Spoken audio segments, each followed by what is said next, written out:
இன்னைக்கு Leetcode problem solving வீடியோவில் நம்ம பார்க்க போகிற கொஸ்டின்ஸ் எம்ப்ளாயி போனஸ் அப்புறமா students and examinations. First employee bonus பார்க்கலாம். ஓகே, நம்மக்கிட்ட எம்ப்ளாயின்னு ஒரு டேபிள் இருக்குது. அதில் employee ID, name, supervisor, salary இந்த டீட்டெயில்ஸ் இருக்குது. அதுக்கப்புறமா போனஸ்ன்னு இன்னொரு டேபிள் இருக்குது. அதில் எம்ப்ளாயி ஐடி அப்புறமா போனஸ். ஸோ இந்த எம்ப்ளாயி ஐடி தான் வந்து இங்கே ப்ரைமரி கீ. அதை வந்து இங்கே ஃபாரின் கீயாக ரெஃபர் பண்ணியிருக்காங்க. ஸோ எம்ப்ளாயி ஐடி வந்து சேமாக இருக்கும். அதுக்கப்புறமா அந்த எம்ப்ளாய்க்கு எவ்வளோ போனஸ் அப்படின்னு சொல்கிற டேட்டா வந்து இந்த போனஸ் டேபிள் இருக்குது. ஸோ நம்மளை என்ன கொஸ்டின் கேட்குறாங்க அப்படின்னா, write a solution to report the name and bonus amount of each employee with a bonus less than 1000. எந்தெந்த எம்ப்ளாய்க்கெலாம் போனஸ் வந்து 1000 ருபீஸ்க்கு கீழே இருக்கோ அவங்களோட நேமும் போனஸ் அமௌண்ட்டும் பிரிண்ட் பண்ண சொல்கிறாங்க. ஓகேவா? ஸோ இப்போ இங்கே இன்புட் பார்த்தீங்கன்னா இதுதான் எம்ப்ளாயி டேபிள், இது வந்து போனஸ் டேபிள். இப்போ இந்த போனஸ் டேபிளில் பார்த்தீங்கன்னா 2 எம்ப்ளாய்க்கான டேட்டா மட்டும்தான் இருக்குது, 2 and 4 மட்டும்தான் இருக்குது. 3 and 1க்கான எம்ப்ளாயி டேட்டா இந்த போனஸ் டேபிளில் இல்லை. ஸோ இதில் 1000 கீழே யார் இருக்காங்கன்னு பார்த்தீங்கன்னா இந்த employee ID 2. But result output என்ன எக்ஸ்பெக்ட் பண்ணுறாங்கன்னா, இந்த 500 போனஸ் இருக்கு இல்லையா, எம்ப்ளாயி 2 யார்? டான். இந்த டான் டேட்டா மட்டும் இல்லாமல் இந்த பிராட் அண்ட் ஜான் டேட்டா நம்மக்கிட்ட இல்லையா, இங்கே போனஸ்க்கான டேட்டா 1 and 3 எம்ப்ளாயி ஐடிக்கு இல்லை. அதையுமே போனஸ் நல்லுன்னு சொல்லிட்டு பிரிண்ட் பண்ண வைக்கிறாங்க. ஓகேவா? ஸோ இதை வந்து நம்ம இதுக்கு எப்படி கொரி எழுதலான்னு பார்க்கலாம். ஸோ ஃபஸ்ட்டு எம்ப்ளாயி டேபிளுக்கும் போனஸ் டேபிளுக்கும் ஜாயின் பண்ணி எடுக்க முடியும். ஏன்னா நமக்கு என்ன கேட்குறாங்க, நேம் அப்புறமா யாருக்கெல்லாம் வந்து போனஸ் வந்து 1000 கம்மியாக இருக்குது அப்படின்னா இப்போ ரெண்டுத்தையும் ஜாயின் பண்ணி தான் நம்மளால் எடுக்க முடியும். ஸோ இப்போ இந்த 2 டேபிளுக்கும் என்ன ரிலேட்டட் காலம் என்னது? Employee ID. ஓகேவா? ஸோ இப்போ நம்ம ஜாயின் பண்ணலாம். செலக்ட் ஃப்ரம் எம்ப்ளாயி, இதுக்கு ஒரு அலியாஸ் நேம் கொடுக்குறேன் ஈன்னு சொல்லிட்டு. இப்போது போனஸோடு நான் ஜாயின் பண்ணணும். இப்போது நான் நார்மல் ஜாயின் யூஸ் பண்ணேன்னா எனக்கு வந்து இப்போ இங்கே எந்த எம்ப்ளாயி ஐடிஸ் 2 டேபிளுமே காமனாக இருக்காங்களோ இன்னர் ஜாயின் யூஸ் பண்ணும்போது அந்த காமனான ரெக்கார்ட்ஸ் மட்டும்தான் வரும். ஸோ 2 and 4 மட்டும்தான் வந்து மேட்ச் ஆகுது இல்லையா? ஸோ 2 and 4 மட்டும்தான் வரும். பட் நமக்கு அவுட்புட்டில் இதில் இல்லாத, இந்த போனஸ் டேபிளில் இல்லாத இந்த பிராட் அண்ட் ஜாயின் டேட்டாவும் நமக்கு தேவைப்படுது. அப்போ நம்ம என்ன யூஸ் பண்ணணும்? லெஃப்ட் ஜாயின் யூஸ் பண்ணணும். So left join. ஸோ காமனான ரெக்கார்ட்ஸ் இல்லாமல் லெஃப்ட் ஹேண்ட் சைட் இருக்க டேபிளில் இருக்க எல்லா டேட்டாவும் எனக்கு வேணும், இரஸ்பெக்டிவ் ஆஃப் அந்த இன்னொரு டேபிளில் இருக்கோ இல்லையோ. எனக்கு வந்து இந்த லெஃப்ட் ஹேண்ட் சைட் டேபிள் இருக்க டேட்டா எல்லாமே வேணும் அப்படின்னா லெஃப்ட் ஜாயின் யூஸ் பண்ணும். லெஃப்ட் ஜாயின் போனஸ், இதுக்கு ஒரு அலியாஸ் நேம் பீன்னு கொடுக்குறேன். ஆன் என்ன கண்டிஷனில் வந்து இது ரெண்டுத்தையும் நம்ம ஜாயின் பண்ணுறோம்? ரிலேட்டட் காலம் என்ன? Employee ID. So employee ID ரெண்டும் சேமாக இருக்கும் போது அதுக்கான டேட்டாவை மர்ஜ் பண்ண சொல்கிறோம். So emp ID is equal to b dot emp ID. ஓகேவா? இப்போ நம்மளை என்ன கேட்குறாங்க, யாருக்கெல்லாம் போனஸ் வந்து 1000க்கு கீழே இருக்கோ அவங்க டேட்டா மட்டும் கேட்குறாங்க இல்லையா?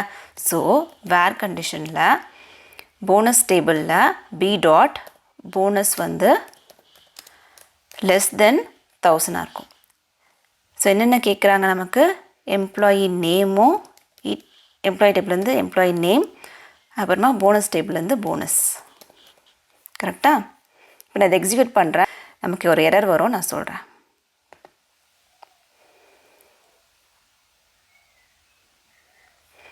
Wrong answer. இப்போ நமக்கு வந்து நம்மளோட அவுட்புட் இது தான். நம்மக்கிட்ட டேட்டா வந்து நம்மளோட அவுட்புட்டில் வந்து டான்கான டேட்டா மட்டும் வந்திருக்கு. ஸோ இந்த ரெக்கார்ட் மட்டும் வந்திருக்கு, டான் 500 மட்டும் வந்திருக்கு. இந்த பிராட் ஜான்கான டேட்டா வரல. நம்ம லெஃப்ட் ஜாயின் தானே யூஸ் பண்ணோம், பட் ஸ்டில் ஏன் பிராட் ஜான்கான டேட்டா நமக்கு வரல? ஏன்னா இந்த கண்டிஷன் பார்த்திங்கன்னா, இந்த அரித்மெட்டிக் கண்டிஷன் லெஸ் தென் 1000 கொடுத்துருக்கோம் இல்லையா, இதை வந்து இப்போ இந்த 500 2000 அப்ளை பண்ணுச்சு. 500 வந்து 1000க்கு கீழேயா? ஆமாம், 500 வந்துருச்சு. 2000 வந்து 1000 கீழேயா? இல்லை. அதனால் இந்த ரெக்கார்ட் நமக்கு வரல. பட் இந்த ரெக்கார்டே இல்லைல்ல, அதில் வந்து அதெல்லாம் வந்து அரித்மெட்டிக் ஆப்ரேஷன் அப்ளை பண்ண முடியாது. அதாவது நல், அந்த டேட்டா இல்லைன்றதுனால அது நல். ஸோ நல்லோட வந்து இந்த மாதிரி ஈக்குவல் டுவோ நாட் ஈக்குவல் டுவோ இந்த மாதிரி லெஸ் தென் கிரேட்டர் தென் இந்த ஆப்ரேஷன்லாம் அப்ளை பண்ண முடியாது. ஸோ அதனால் நம்ம என்ன பண்ணோம்னா, ஒன்று எனக்கு போனஸ் வந்து 1000 கீழே இருக்க ரெக்கார்டை கூட, இல்லாட்டி ஆர் போனஸ் வந்து நல்லா இருந்துச்சுன்னா. இப்போ நான் இதை லெஃப்ட் ஜாயின் பண்ணுறேன், உங்களுக்கு ஒரு நிமிஷம் இதை நான் கமெண்ட் பண்ணிவிட்டு உங்களுக்கு லெஃப்ட் ஜாயின் பண்ணி காட்டுறேன்.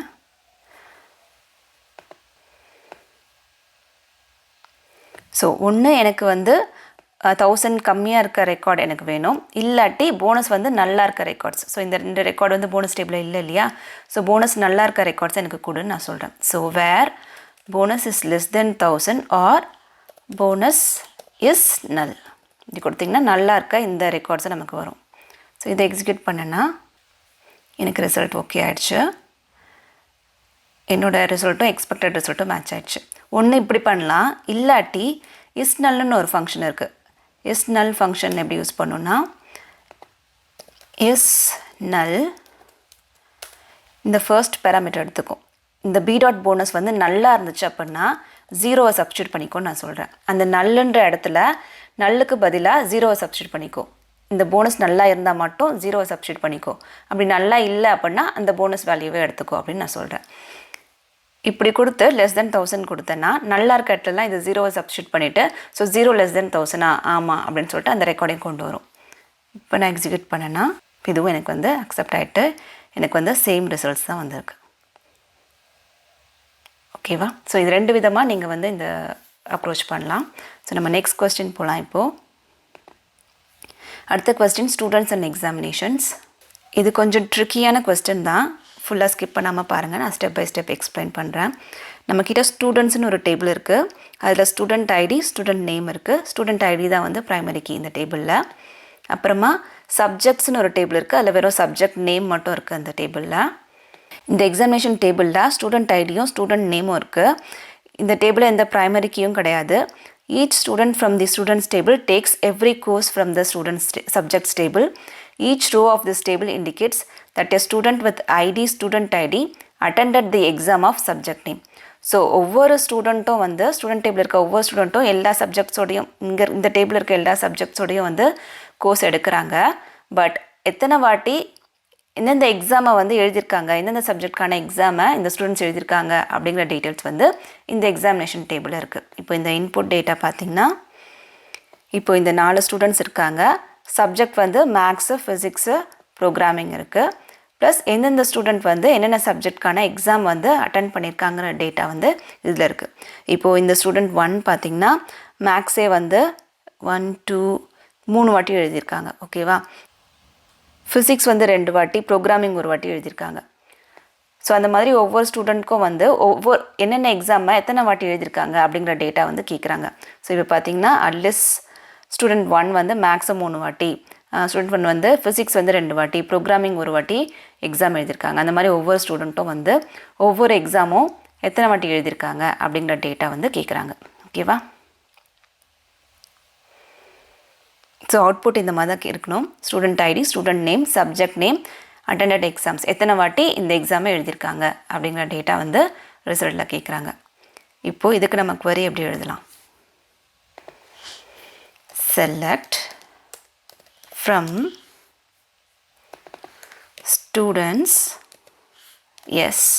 ஓகேவா? இப்போது இந்த ஸ்டூடெண்ட் என்னென்ன வேணும் நமக்கு? ஸ்டூடெண்ட் ஐடி, ஸ்டூடெண்ட் நேம் வந்து ஸ்டூடெண்ட்ஸ் டேபிள்லேருந்து எடுத்துடலாம். சப்ஜெக்ட் நேமு இந்த எக்ஸாமினேஷன் டேபிள்லேருந்து எடுக்க முடியும்.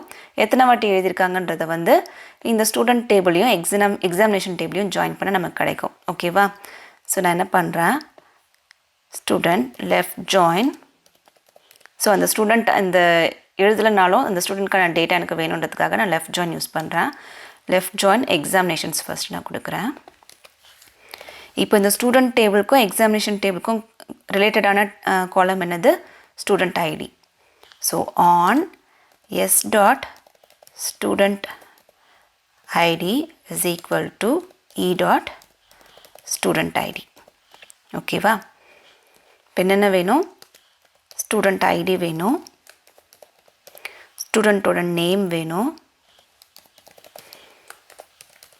அதுக்கப்புறமா சப்ஜெக்டோட நேம் வேணும். ஸோ இ டாட் சப்ஜெக்ட் நேம். அப்புறமா எத்தனை வாட்டி இந்த சப்ஜெக்டை எழுதியிருக்காங்க, எக்ஸாம் எழுதியிருக்காங்கன்னு கேட்குறாங்க இல்லையா? ஸோ ஒவ்வொரு ஸ்டூடெண்ட்டும் இந்த சப்ஜெக்டை எத்தனை வாட்டி எழுதியிருக்காங்க. அப்போ கவுண்ட் ஆஃப் எத்தனை வாட்டி அப்படிங்கிறதுனால அதோட கவுண்ட் வேணுன்றதுக்காக கவுண்ட்டுன்ற ஒரு அக்ரிகேட் ஃபங்க்ஷன் யூஸ் பண்ணுறேன். So count of e dot subject name. So இந்த எக்ஸாமினேஷன் டேபிளில் எத்தனை வாட்டி இந்த சப்ஜெக்டோட என்ட்ரி இருக்கோ அத்தனை வாட்டி எழுதியிருக்காங்கன்னு அர்த்தம் இல்லையா? ஸோ இப்போது இந்த ஸ்டூடெண்ட் 1 வந்து மேக்ஸோட என்ட்ரி வந்து 3 வாட்டி இருக்குது அப்படின்னா 3 வாட்டி அவங்க வந்து எக்ஸாம் எழுதியிருக்காங்க, மேக்ஸ் எக்ஸாம் எழுதியிருக்காங்க அப்படிங்கிற டேட்டா நமக்கு வேணும். So count of e.subject_name. Okay, இதுக்கு வந்து alias name attended examsன்னு கொடுக்குறேன். ஸோ நம்ம அக்ரிகேட் ஃபங்க்ஷன் யூஸ் பண்ணும்போது நம்ம குரூப் பை கொடுக்கணும் இல்லையா, எதை வச்சு நான் குரூப் பண்ணணும். ஸோ குரூப் பை நீங்கள் கொடுக்கும்போது நீங்கள் செலக்ட் ஸ்டேட்மெண்ட்டில் அக்ரிகேட் ஃபங்க்ஷனை தவிர என்னென்னலாம் உங்கள் செலக்ட் ஸ்டேட்மெண்ட்டில் இருக்கோ அது எல்லாமே வந்து குரூப் பையில் கொடுக்கணும். So student ID, student name, subject name, இது மூணுத்தையும் குரூப் பையில் கண்டிப்பாக கொடுக்கணும். இப்போ நான் இதை எக்ஸிக்யூட் பண்ணுறேன். இது நமக்கு எக்ஸ்பெக்டட் ஆன்சர் வராது. நான் ஏன்னு சொல்கிறேன். Wrong answer.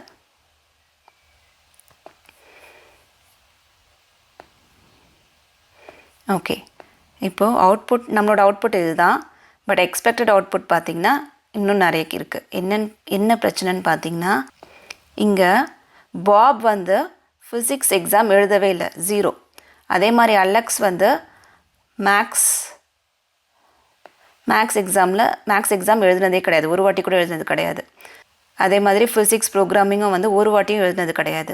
ஸோ இதுக்கான என்ட்ரிலாம் வந்து நமக்கு இல்லவே இல்லை. ஏன் அப்படின்னு பார்த்தீங்கன்னா, இங்கே நம்ம வந்து சப்ஜெக்ட் நேமை வந்து வெறும் எக்ஸாமினேஷன்ஸ் டேபிள்லேருந்து எடுத்திருக்கோம். ஸோ இதில் என்ன இருக்கோ அது மட்டும்தான் வரும். ஆனால் இந்த மொத்தமாக எல்லா சப்ஜெக்ட்ஸ்க்கான நேமும் இந்த சப்ஜெக்ட்ஸ் டேபிளில் தான் இருக்குது. ஸோ இப்போ நம்ம ஸ்டூடெண்ட் ஐடி வச்சு ஜாயின் பண்ணி இந்த சப்ஜெக்ட் நேம் மட்டும் எடுக்கும் போது எந்தெந்த ஸ்டூடெண்ட் வந்து என்னென்ன சப்ஜெக்ட் எழுதியிருக்காங்களோ 3 சப்ஜெக்ட்டும் எழுதியிருந்தாங்கன்னா 3மே வந்திருக்கும். இப்போது இந்த எம்ப்ளாய் ஐடி 1 பார்த்திங்கன்னா மேக்ஸ், ஃபிசிக்ஸ், ப்ரோக்ராமிங் 3க்கான ரெக்கார்டும் வந்து இந்த டேபிளில் இருக்குது. அதனால் நமக்கு இந்த அலீஸ்க்கான டேட்டா 3 சப்ஜெக்ட்டுமே நமக்கு வந்துருச்சு. ஆனால் பாப் பார்த்திங்கன்னா இந்த செகண்ட் ஸ்டூடெண்ட் ஐடி 2 பாப் பார்த்திங்கன்னா பாப்க்கான டேட்டா பார்த்திங்கன்னா வெறும் ப்ரோக்ராமிங்கும் மேக்ஸும் மட்டும்தான். அதனால் நமக்கு ப்ரோக்ராமிங்க்கும் மேக்ஸ்க்கான டேட்டா மட்டும்தான் நமக்கு இங்கே வந்திருக்கு. கரெக்டாக? ஆனால் இங்கே எக்ஸ்பெக்டடில் பார்த்திங்கன்னா ஃபிசிக்ஸ்க்கான ரெக்கார்டு அவன் எக்ஸாம் எழுதலை, அதனால் நமக்கு ஃபிசிக்ஸ்க்கான ரெக்கார்டே வரல. பட் எக்ஸ்பெக்டட் அவுட்புட்டில் பாப் ஃபிசிக்ஸ்க்கான டேட்டா 0ன்னு வரணும்னு சொல்கிறாங்க. ஸோ நம்மக்கிட்ட அந்த ரெக்கார்டே இல்லாததுனால நம்ம இந்த டேபிளில் மட்டும் ஜாயின் பண்ணதுனால அந்த ரெக்கார்டு இல்லை, அந்த எக்ஸாமுக்கான ரெக்கார்டே ஃபிசிக்ஸ்க்கான ரெக்கார்டே இல்லாததுனால நமக்கு அது வரல. பட் அது இல்லைனாலும் 0ன்னு மென்ஷன் பண்ணி வரணும்னு சொல்கிறாங்க. அப்போது நம்ம அதுக்கான குவரியை எப்படி எழுதுறது? ஸோ நம்மக்கிட்ட எல்லா சப்ஜெக்ட்கான ரெக்கார்டும் இந்த சப்ஜெக்ட்ஸ் டேபிளில் இருக்குது, மேக்ஸ், ஃபிசிக்ஸ், ப்ரோக்ராமிங் சொல்லிட்டு. ஸோ ஒவ்வொரு ஸ்டூடெண்ட்க்கும் ஒவ்வொரு சப்ஜெக்ட் அவங்க அந்த எக்ஸாம் எழுதியிருக்காங்களோ இல்லையோ, ஆனால் எல்லா சப்ஜெக்ட்கான அந்த ரெக்கார்ட் வந்து நம்ம காட்டணும். எழுதியிருந்தாங்கன்னா எத்தனை வாட்டி எழுதியிருக்காங்கன்ற டேட்டா வேணும். எழுதலை அப்படின்னா அது 0ன்னு காட்டணும். அதுக்கு என்ன பண்ணுறது? ஸோ இப்போ ஒவ்வொரு ஸ்டூடெண்ட்க்கும் இப்போது அலிஸ்னா Alice maths, Alice physics, Alice programming. பாப்னா Bob maths, Bob physics, Bob programming. John, Alex, இது மாதிரி எல்லாத்துக்குமே வந்து இந்த ஒவ்வொரு ஸ்டூடெண்ட்டும் 3 சப்ஜெக்டோடையும் மேப் ஆகணும். இதை வந்து நம்ம கிராஸ் ஜாயின் மூலமாக வந்து அச்சீவ் பண்ண முடியும். ஸோ கிராஸ் ஜாயினோட பர்பஸ் என்னென்னா, நீங்கள் எந்த கண்டிஷன் வச்சும் நீங்கள் ஜாயின் பண்ண தேவையில்லை. இப்போது இந்த 2 டேபிளும் பார்த்தீங்கன்னா இதுக்கு ரிலேட்டட் காலம்ஸ் எதுவுமே கிடையாது. இதில் ஸ்டூடெண்ட் ஐடி இருக்குது, ஸ்டூடெண்ட் நேம் இருக்குது, இதில் சப்ஜெக்ட் நேம் இருக்குது. ஸோ 3 டிஃப்ரெண்ட் காலம்ஸ், இதில் எதுவுமே ரிலேட்டட் காலம் கிடையாது. பட் கிராஸ் ஜாயினில் நமக்கு எந்த ரிலேட்டட் காலமே தேவையில்லை. ஜஸ்ட் ஒவ்வொரு இதில் இருக்க இந்த டேபிளில் இருக்க ஒவ்வொரு ரோவும் இந்த டேபிளில் இருக்க ஒவ்வொரு ரோவோட மேப் ஆகும். ஸோ இந்த ஃபர்ஸ்ட் ரோ மேக்ஸ், ஃபிசிக்ஸ், ப்ரோக்ராமிங்கோட மேப் ஆகி நமக்கு 3 ரெக்கார்ட் கொடுக்கும். மறுபடியும் இந்த செகண்ட் ரோ இந்த 3 ரெக்கார்டோட மேப் ஆகி பாப்க்கு மேக்ஸ், ஃபிசிக்ஸ், ப்ரோக்ராமிங்கான ரெக்கார்ட் கொடுக்கும். அந்த மாதிரி ஒவ்வொரு ரோவும் இங்கே இருக்க ஒவ்வொரு ரோவோட மேப் ஆகி, ஸோ இங்கே 4 ரெக்கார்ட்ஸ், இங்கே 3 ரெக்கார்ட்ஸ்னால் 4 × 3 12 ரெக்கார்ட்ஸ் இந்த கிராஸ் ஜாயினில் கொடுக்கும். இந்த டேபிளில் 5 ரெக்கார்ட்ஸ், இந்த டேபிளில் 6 ரெக்கார்ட்ஸ்னால் 5 × 6 30 ரெக்கார்ட்ஸ் நமக்கு கொடுக்கும். ஸோ கிராஸ் ஜாயின் வந்து எந்த ரிலேட்டட் காலமும் இல்லாமல் மொத்தமாக ஒவ்வொரு ரோவையும் வந்து கார்ட்டீசியன் ப்ராடக்ட் மூலமாக மேப் பண்ணுறது தான் வந்து கிராஸ் ஜாயின். இப்போ நான் அது காட்டுறேன் உங்களுக்கு. இப்போ இந்த லெஃப்ட் ஜாயினை நான் ரிமூவ் பண்ணிடுறேன். ஃபர்ஸ்ட் இந்த லெஃப்ட் ஜாயினை ரிமூவ் பண்ணிட்டு நான் உங்களுக்கு காட்டுறேன் எப்படி இருக்கும்னு கிராஸ் ஜாயின். ஸோ ஸ்டூடெண்ட் டேபிள்லேருந்து cross join subjects table sub அப்படின்னு அலையாஸ் நேம் கொடுக்குறேன். இந்த சப்ஜெக்ட் நேம் வந்து இந்த சப்ஜெக்ட் டேபிள்லேருந்து சப்ஜெக்ட் நேம் எடுன்னு சொல்கிறேன். இப்போ நான் சும்மா உங்களுக்கு எக்ஸிக்யூட் பண்ணி காட்டுறேன்.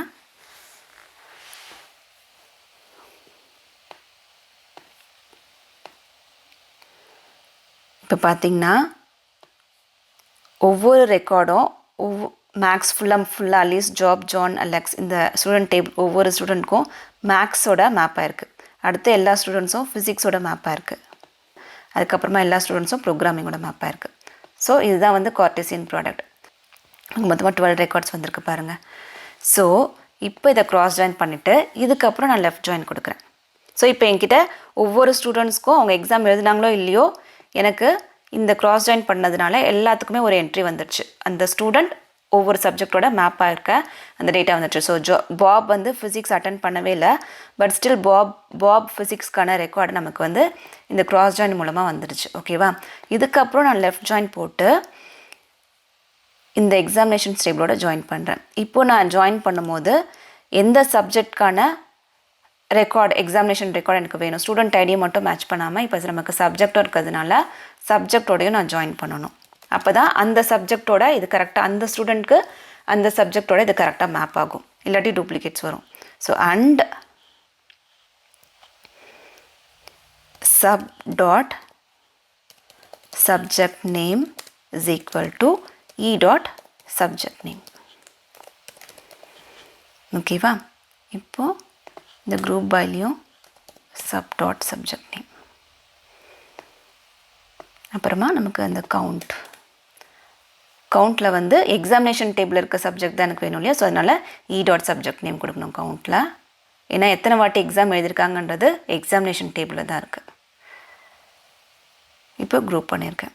இப்போ நான் ரன் பண்ணேன்னா எனக்கு ஆன்சர் கரெக்டாக வந்துடுச்சு. இப்போ பார்த்தீங்கன்னா நம்ம பாப் ஃபிசிக்ஸ்க்கான ரெக்கார்ட் முன்னாடி இல்லாமல் இருந்தது இல்லையா? இப்போ வந்திருக்கு பாருங்கள், பாப் ஃபிசிக்ஸ் 0ன்னு வந்திருக்கு. ஸோ இதுதான் ஆன்சர். நீங்கள் சீக்வலில் பர்டிகுலராக ஏதாவது ஒரு டாபிக் பற்றி தெரிஞ்சுக்கணுன்னு நினச்சா அதை கமெண்ட் பாக்ஸில் சொல்லுங்கள். நான் சொல்கிற விதம் உங்களுக்கு பிடிச்சிருந்து இன்னும் நிறைய தெரிஞ்சுக்க விரும்புனா மறக்காமல் இந்த சேனலை சப்ஸ்கிரைப் பண்ணுங்கள். See you soon. Bye bye.